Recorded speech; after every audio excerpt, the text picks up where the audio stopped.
Filhos e filhas declaram aos seus pais o testemunho do amar. É incrível. Paizinho, queria te desejar um feliz Dia dos Pais. A gente só tem a agradecer por tudo que você por todos os valores que você passou pra gente, de caráter, de honestidade, de simplicidade, de respeitar a natureza, de amar nossas raízes. Ensinou através de exemplos que com trabalho, com determinação, com fé e com positividade a gente pode chegar onde a gente quiser. É uma pessoa que em qualquer conversa, em qualquer frase, nós tiramos uma lição. Sempre ensinou a plantar e a colher, que para a gente poder colher a gente precisa plantar, a dar o tempo ao tempo, a ter fé em Deus, a ter fé nas coisas boas, a acreditar nas pessoas. E é alguém que todo mundo quer sempre estar por perto, sempre apoiou a família, sempre foi muito carinhoso e muito presente. E a gente te ama muito e a gente só tem a agradecer por ter você como nosso pai. E um grande beijo, e você merece tudo de melhor dos seus filhos. Um grande beijo. Te amo. Pai, gostaria de lhe desejar um feliz Dia dos Pais e agradecer esse exemplo que sempre vem nos dando e por ser esse nosso guia. E gostaria que você aproveitasse seu dia, porque você é realmente nosso orgulho e nossa proteção. Então, feliz Dia dos Pais, e essa é a nossa mensagem.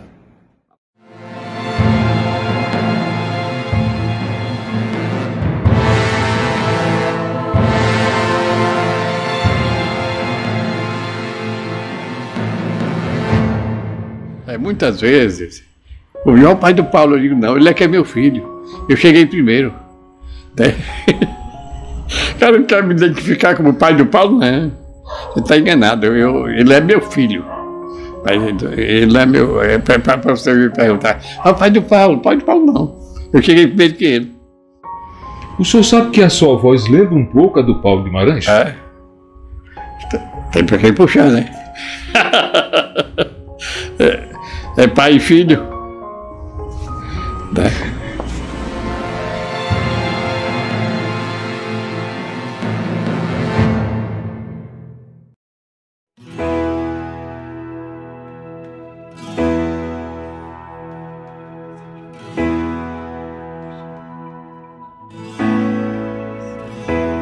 Como eu falei, todos nós, se nós temos o papel presente ali, nós nos comportaremos de acordo com aquele papel exercido.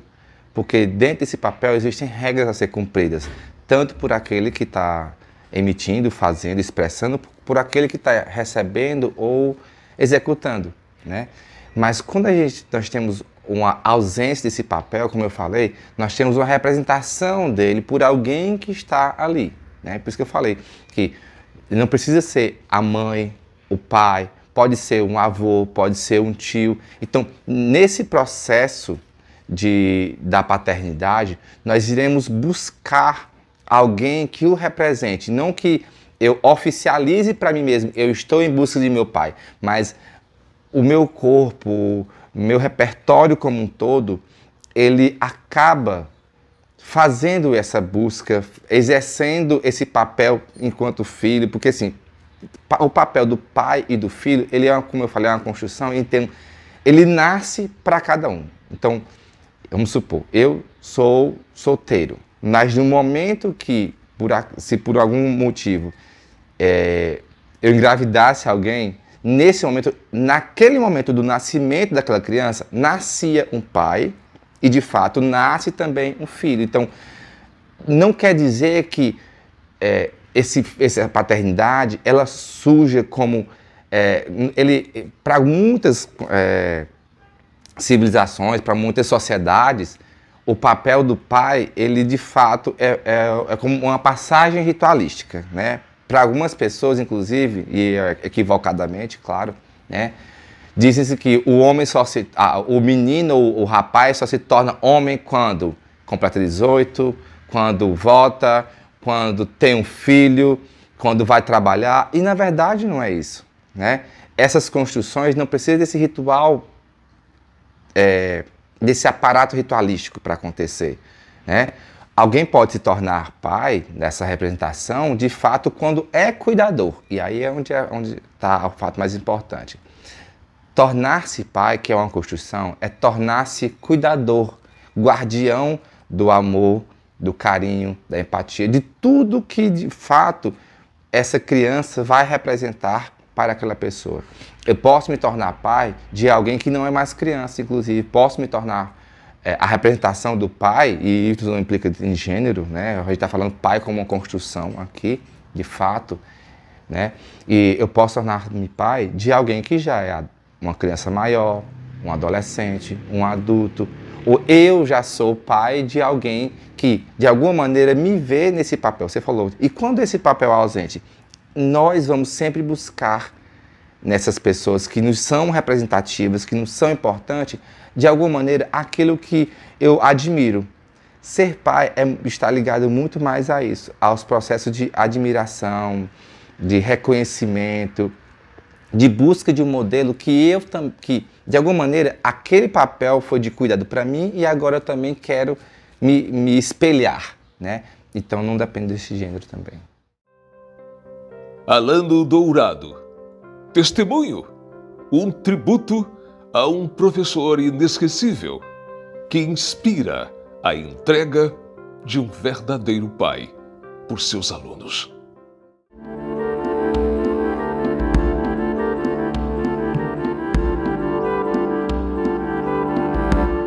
Mas, de fato, a gente tem que ter gratidão por aqueles que nos acompanham. E hoje é o Dia dos Pais, mas, na realidade, quem está ganhando um presente grande sou eu. Graças ao seu convite para estar aqui no Dia dos Pais, falando justamente dessa figura generosa, esse ser humano de coração fantástico, que por onde passa é reconhecido por todos e admirado por todos os admiráveis.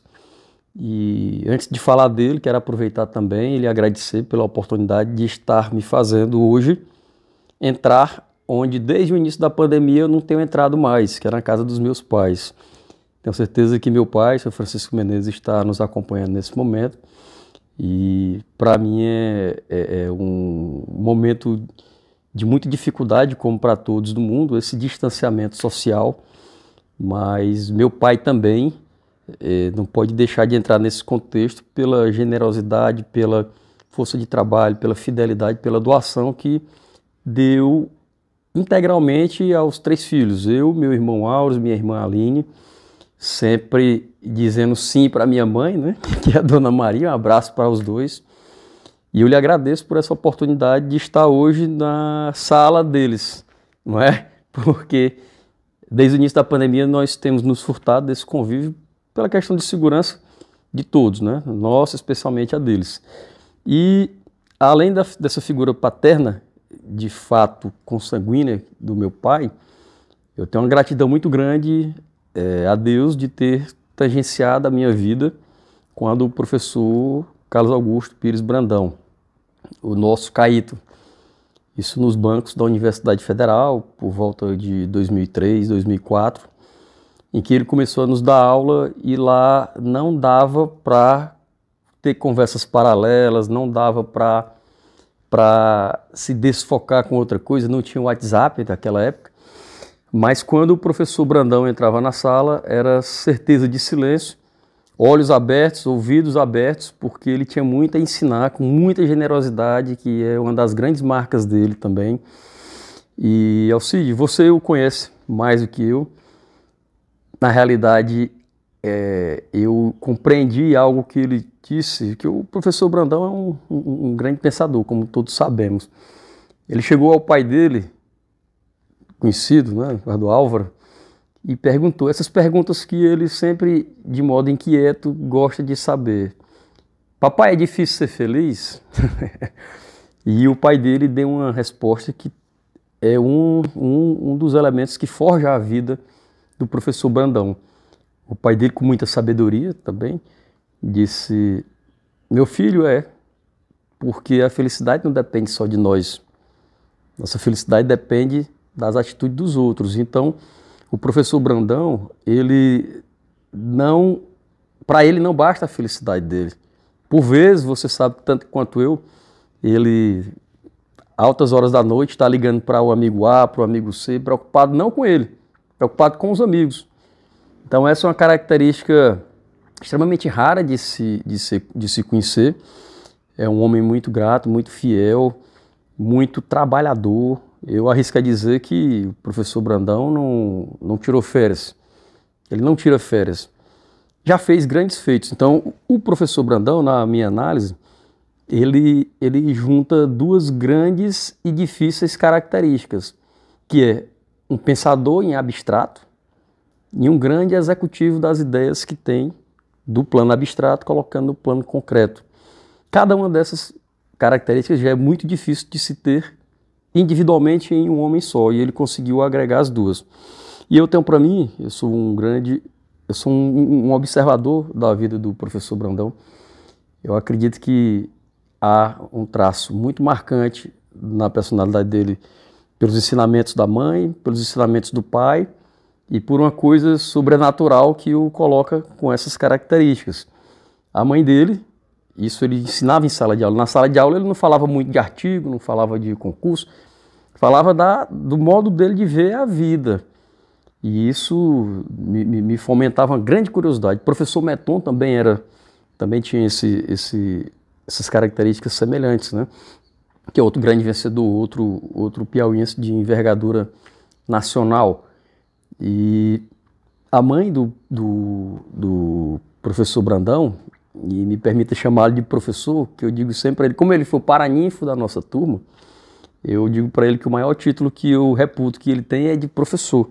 Então, sem nenhuma deselegância de não chamá-lo de desembargador. Mas a mãe do professor Brandão colocava na educação dos filhos, como ele nos passava, sempre o seguinte: meus filhos, sirvam ao Brasil. E ele, muito disciplinado, a criação do desembargador Brandão pelo pai foi uma criação muito rígida na disciplina. Ele colocou isso, né, na minha opinião, me desculpe professor se eu estiver equivocado, e em tudo que ele entra muito determinado, muito disciplinado. E eu estou até querendo aproveitar agora essa safra de manga que está vindo para pedir para que ele me dê pelo menos uma das manguitas da rua Álvaro Mendes, que é o casarão que ele morou, porque na sala de aula ele dizia que enquanto criança, para a gente entender quem é o professor Brandão, enquanto criança ele subia nos pés de manga da casa lá da rua Álvaro Mendes e passava de 4 horas em cima do pé de manga fazendo duas coisas: comendo manga, até aí tudo bem para uma criança, mas pensando na vida, pensando em abstrato. Então aí a gente já vê que ele tem características diferentes. Está sempre à frente do tempo. Com apenas 15 anos, o irmão foi estudar em Minas Gerais e ele pediu ao pai para ir estudar também em Minas Gerais, tendo uma infância aqui muito feliz, muito cheia de amigos. Ele sempre muito generoso. Um exemplo que ele nos contou também em sala de aula, para que a gente já pode entender a generosidade dele, é que naquela época os brinquedos eram muito difíceis. E quando ele nasceu, ele disse que passou 5 anos sendo príncipe, porque durante 5 anos ele foi o caçula. Depois foi que nasceu outro irmão e ele perdeu o posto, né? Mas ele já tinha 6, já haviam nascido outras 6 irmãs, que andavam de patinete e tudo. E esses patinetes da casa já estavam aposentados, porque as irmãs já não mais utilizavam, porque tinham passado a fase da brincadeira de patinete. E ele pegava os patinetes e fez vários skates. Ele não fez um skate dele, ele fez um skate para ele e para toda a meninada. Então isso mostra a questão de compartilhar, a questão de se preocupar. Nas pequenas coisas a gente tira, né? Como diz o ditado português. Quem faz um cesto, com cipó e tempo, faz um cento.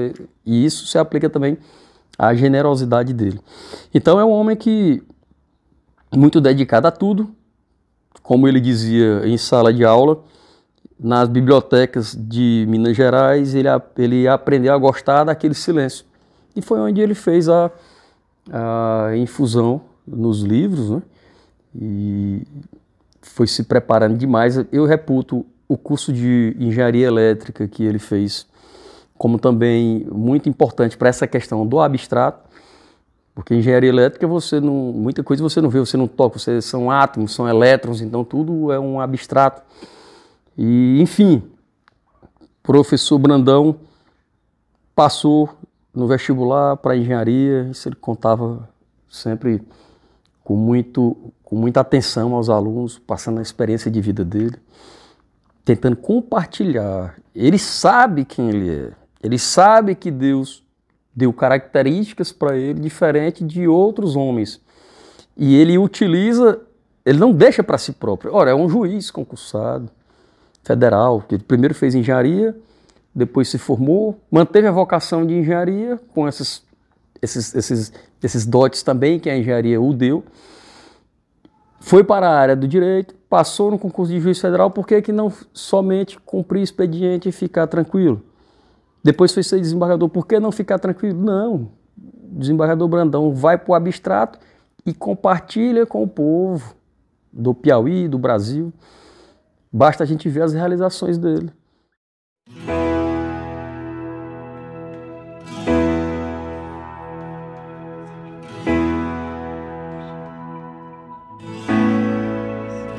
Eu lembro que muitos pais, quando chegam para a gente na clínica, eles falam assim, eu quero dar para o meu filho tudo o que eu não tive. E aí quando você vai perguntar o que é que ele não teve, ele vai falar muitas questões materiais, alguns falam das questões imateriais, e aí eu falo, e o que você teve? Tem como também ser dado? Porque, afinal de contas, nesse processo todo, nós não fomos, enquanto humanos, tem uma questão interessante das ciências comportamentais contextuais, que ela fala que nós, enquanto humanos, nós não fomos feitos para subtrair, nós sempre somamos. O que significa somar? Quer dizer que nós não deletamos nada do que foi ganho. Quando eu falo deletar é porque nós não apagamos. Então, toda a nossa história que foi construída até então, ela está lá. Nós somos um produto dinâmico, né, de uma evolução filogenética, ou seja, ao longo das espécies de milhares de anos. Ontogenética, ou seja, a nossa própria história mesmo, como eu aprendi, como eu vivi, como eu experienciei cada momento meu. E também somos um produto da nossa cultura. Portanto, a gente só está adicionando coisas no nosso repertório. A gente nunca vai apagar. Seria bom se tivesse uma pílula para a gente tomar e dizer assim, pronto, sumir os meus problemas, sumir minha dificuldade. Mas não é assim. No caso aqui, os pais, eles podem também, inclusive, usar a sua história. E aí, a depender, tem pessoas que tiveram uma infância, uma vida magnífica. Então não tem por que mudar. E por que vou mudar então? Eu posso melhorar? Posso, por isso que eu estou falando, a gente pode acrescentar. Mas aqueles que tiveram uma infância aversiva, difícil, por quaisquer motivos, fome, falta de uma adequação escolar ou social, seja lá qual for, a gente pode ressignificar a nossa vida. A gente pode ressignificar esse processo, né? E aí é muito comum chegarmos com adultos feridos por N motivos. Ou alguns adultos bem-sucedidos, mas que nunca se deu conta do quanto ele foi ferido, quanto foi negligenciado nesse processo, quanto ele foi abandonado nesse processo da paternidade ou maternidade dele, né? Exercendo aqui paternidade mais especificamente. E que aquela ausência, aquele ferimento que ele nunca nem se tocou que existia, né? Ele é refletido hoje através da sua maneira de se relacionar com seus parceiros, com seus filhos também. Ou alguns que chegam assim, eu de fato estou sendo um pai que eu sempre quis ser quanto filho. E aí você de fato, alguns a gente vê essa história se reproduzindo adequadamente, né? E alguns a gente vê que precisa continuar ressignificando ela no processo psicoterapêutico mesmo. Eu quero agradecer a sua companhia. Muito obrigado. Uma conexão de vibrações positivas. Sou o professor Alcide Filho. Peço que você continue a prestigiar a programação da Rede Meu Norte Brasil. Vibrações positivas. Nos encontramos no próximo domingo para almoçarmos juntos. Muito obrigado.